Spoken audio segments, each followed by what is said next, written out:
What if I told you Ontario just doubled homelessness spending, but homelessness still exploded during that period? Might sound very similar to the landlord and tenant board, where we doubled the number of adjudicators and wait times went up. It's not because governments aren't trying. Ontario just released one of the most honest housing and homelessness reports we've seen in years. Homelessness in Ontario rose 7.8% in a single year to set a new record for the number of known people experiencing homelessness for the fourth year in a row.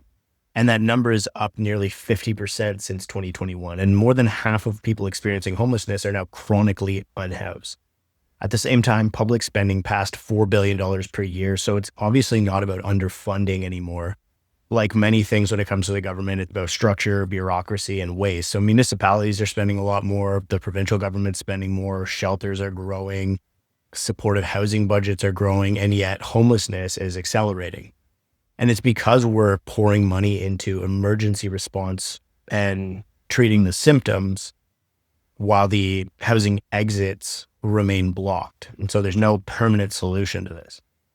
And that's the leaky bucket that's been created by the policy environment. And unless that changes, the report projects 177,000 homeless Ontarians by 2035 and 300,000 if we experience an economic downturn, which I think it's pretty much unanimously agreed upon that in 2026, we will probably see some sort of economic downturn. Now, how does this compare to, let's say some US states?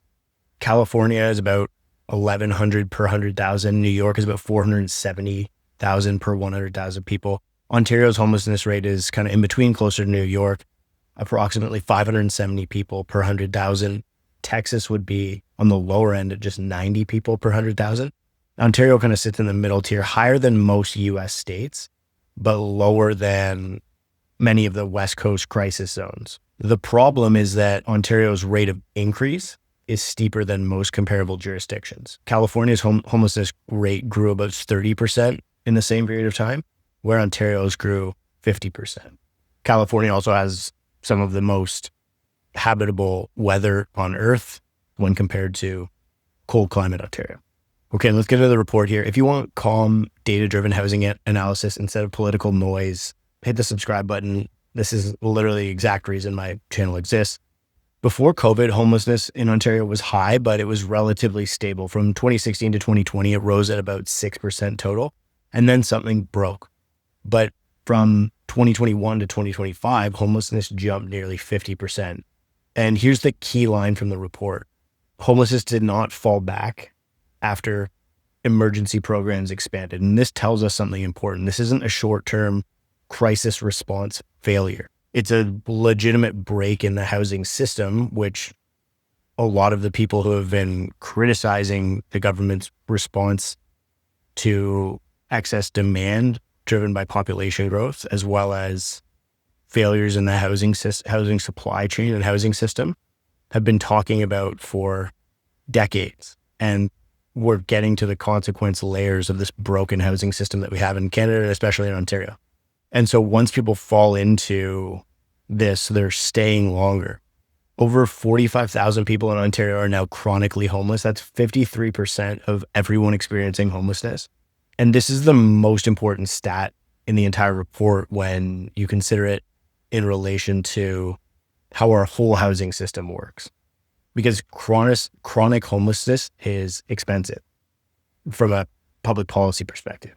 Longer shelter stays, more hospital use, more policing, more outreach, which means higher spending to support fewer people. And this is where the math really starts to turn against governments who are trying to solve the problem. People enter homelessness through job loss, rent shocks, eviction, even the mortgage renewal wall, interest rate shock, illness, family breakdown.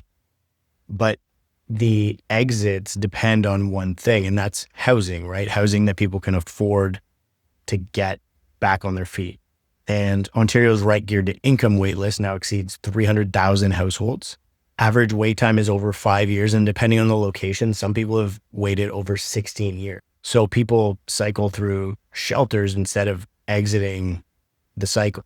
And we're funding the middle of the system, not the end of it. And this is why spending keeps rising without solving the problem. Now, emergency shelters and supportive housing dominate spending growth. These are operating expenses, but capital investment in deeply affordable housing remains constrained. Governments like OpEx because it's flexible and fast, but CapEx it's slow, it's political, and it's visible. But without CapEx being allocated to this, nothing is going to clear the backlog. This is why municipal governments are drowning in this problem. They're absorbing the cost of a national housing failure or even a provincial housing failure through local tax bases.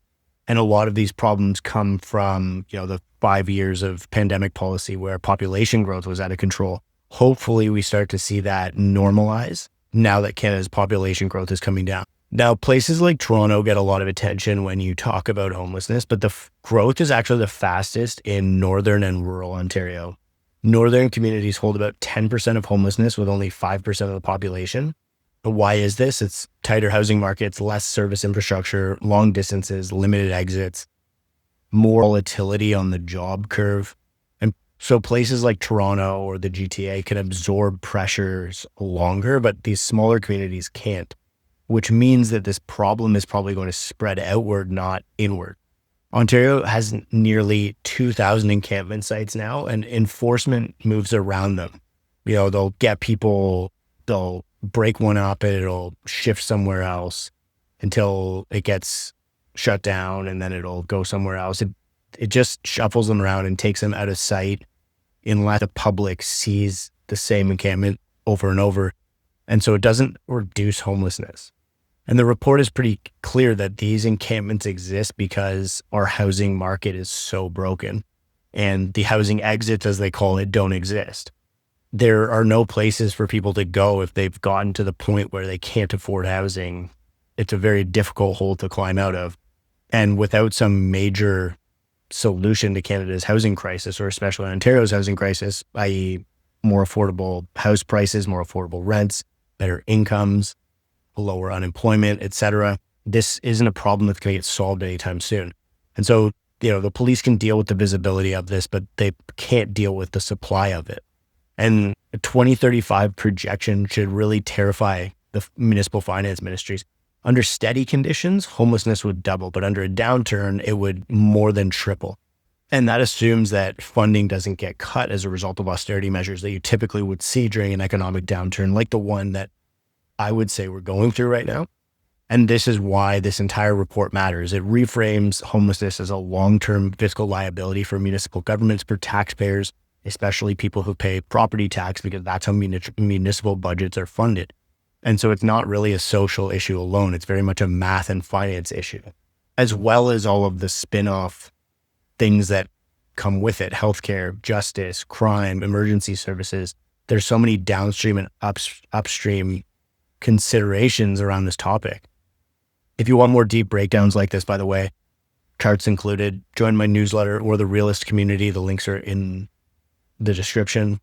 The report quietly says something pretty radical to come from an association of municipal governments, which is that homelessness in Ontario is no longer a cyclical thing. It's not, unemployment's rising, we're in a recession or whatever. It is this deeply entrenched structural issue with the way that we have built our entire housing market.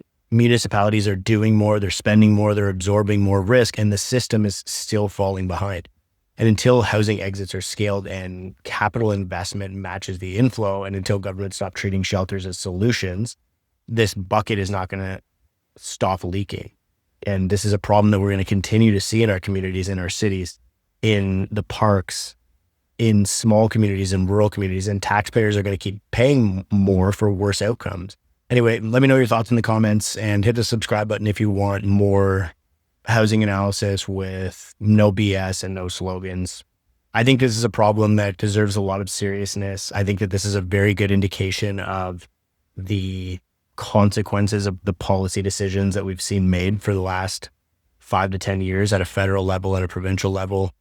I hope that we can make progress towards fixing this problem because it obviously is pretty high impact. And I guess my question for you is at what point does this become something that people are willing to accept, like taxpayers, you as people watching this, that this just becomes like a permanent budget line item instead of being a solvable policy failure. This is actually just something that we need to allocate a certain amount of money and actually get into social housing and have, like, I've never been one who believes that municipal governments should provide housing. Look at Toronto community housing just for an exceptional example of that.